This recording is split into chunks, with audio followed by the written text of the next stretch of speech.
তাদের আল্লাহ কোরআনে মুসলমানদেরকে তিন ভাগে ভাগ করেছেন। এক দল হলো মুসলমান, এক দল হলো, আরেক দল হচ্ছে মুমিন, আরেক দল হচ্ছে মুহসিনিন। কয় ভাগ করেছেন আল্লাহ? তিন। কোরআনে মুসলমানদের কয় ভাগ করেছেন? এক দল হচ্ছে মুসলমান, আরেক দল হচ্ছে মুমিন, আরেক দল হচ্ছে মুহসিনিন। আমি কি বুঝাতে পেরেছি? সুতরাং মুহসিনিন বান্দাদের কোনো ভয় নাই। এই জন্য সূরা যুখরুফের মধ্যে আল্লাহ রব্বুল ৮৬ নম্বর আয়াতে কারিমার মধ্যে আল্লাহ বলছেন, ওয়ালা ইয়ামলাকুল্লাযিনা ইয়াদুনা মিন দুনিল শাফাত ইল্লা মান শাহিদা বিল হাক্কি ওয়া হুম ইয়ালামুন। যারা হকের উপর প্রতিষ্ঠিত তাদের প্রত্যেককে শাফায়াতের হক দেওয়া হবে। আল্লাহর আহাদুল্লাহ বান্দারা প্রত্যেকে মিন দুনিল শাফাতা ইল্লা মান শাহিদা, আল্লাহর আহাদুল্লাহ বান্দারা প্রত্যেকে হকের উপর প্রতিষ্ঠিত এবং প্রত্যেককে শাফায়াতের হক দেয়া হবে। কোথায় লেখা আছে? সূরা যুখরুফের ৮৬ নম্বর আয়াতে, ঠিক কিনা? যারা হকের উপর প্রতিষ্ঠিত তাদের প্রত্যেককে কি দেয়া হবে? শাফায়াতের হক দেয়া হবে। তো আর নিঃসন্দেহে মুহসিনিন বান্দারা প্রত্যেকে হকের উপর প্রতিষ্ঠিত। সুবহানাল্লাহ বলেন। সুতরাং আপনারা প্রত্যেকে আকিমুস সালাহ, নামাজ কায়েম করতে হবে।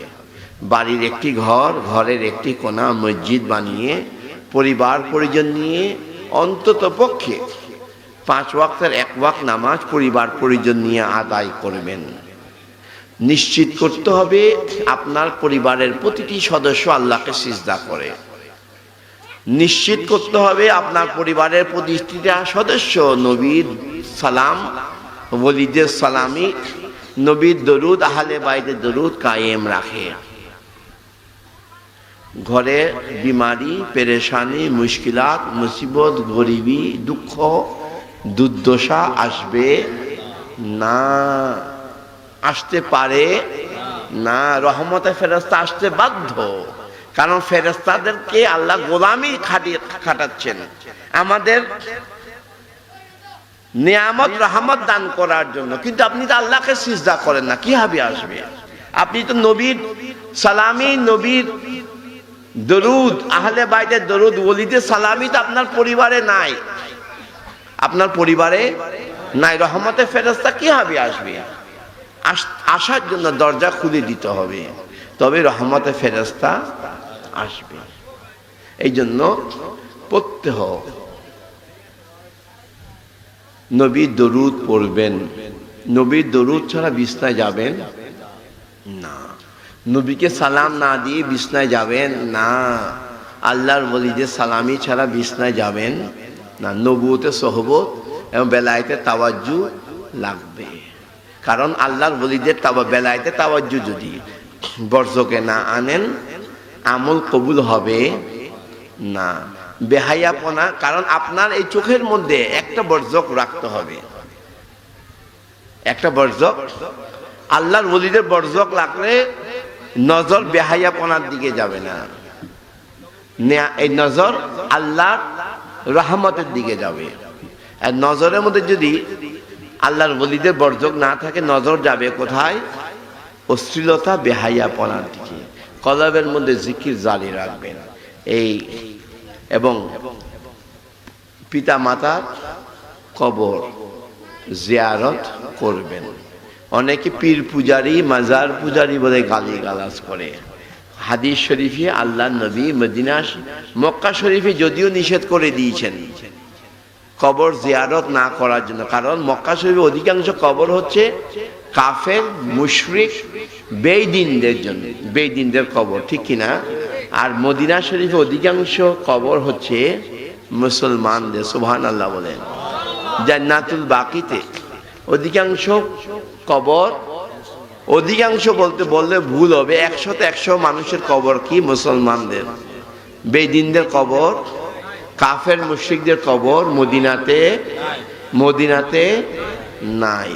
রসুল হুকুম দিয়েছেন তুমি কবর জিয়ারত করো। জিয়ারত মানে সাক্ষাৎ। এই জন্য পিতার মাতা স্বজনদের কবর জিয়ারত করবেন।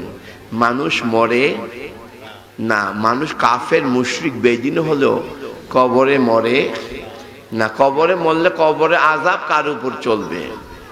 কবরে আযাব এবং গজব সত্য, হক, ঠিক কিনা? সুতরাং যে পিতা মাতার উসিলায় আপনি দুনিয়াতে এসেছেন, যে মুরব্বীদের উসিলায় দুনিয়াতে এসেছেন, যারা কষ্ট করে আপনার লালন পালন করেছে, কবরে তীর্থের কাকের মতো বসে থাকে, আমার ছেলে, আমার সন্তান, আমার স্বজন এসে আমার জন্য একটু কোরআন তেলাওয়াত করে, একটু সূরা ফাতিহা পড়ে, একটু সূরাতুল ইখলাস পড়ে, একটু নবীর দুরূদ পড়ে আমার জন্য দোয়া বকশিশ করবে। তারা হকদার কি হকদার না? আপনার দোয়ার হক তাদের আছে কি নাই? আপনার মুরব্বীরা, আপনার পিতা মাতা, আপনার দোয়ার হক তাদের আছে কি নাই? ছোটবেলায় যেভাবে আপনাকে লালন পালন করেছে, তারা আপনার দোয়ার হকদার কি হকদার না? হকদার কি হকদার না? সুতরাং তাদের কবর জিয়ারত করবেন। আল্লাহর ওলিদের মাজার জিয়ারত করবেন। আল্লাহর ওলিদের মাজারায় যদি গিয়ে কোরআন তেলাওয়াত করেন, সূরাতুল ইখলাস পড়েন, সূরাতুল ফাতিহা পড়েন, নবীর দরুদ যদি পড়েন, আল্লাহর ওলি খুশি হবে নাকি নারাজ হবে? আল্লাহর ওলি খুশি হবে কি নারাজ হবে? আপনি আল্লাহর কোরআন তেলাওয়াত করে আল্লাহর ওলিদের দরবারে যদি যান, ওলি কি নারাজ হবে না খুশি হবে?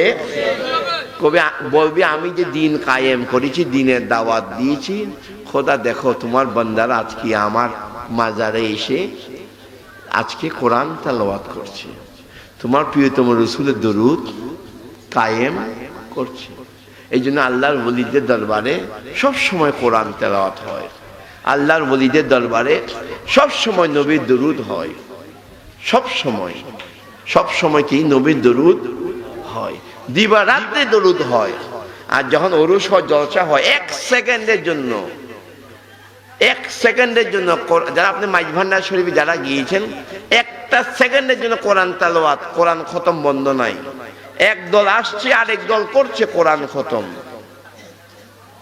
এক দল আসছে তো আরেক দল ঢুকছে, মানুষ লাইন ধরে বসে থাকে, কবে এই দলের দরুদ শেষ হবে তার দরুদ শুরু করবে, লাইন ধরে থাকে, ঘন্টার পর ঘন্টা লাইনে দাঁড়িয়ে থাকে, ঠিক কিনা?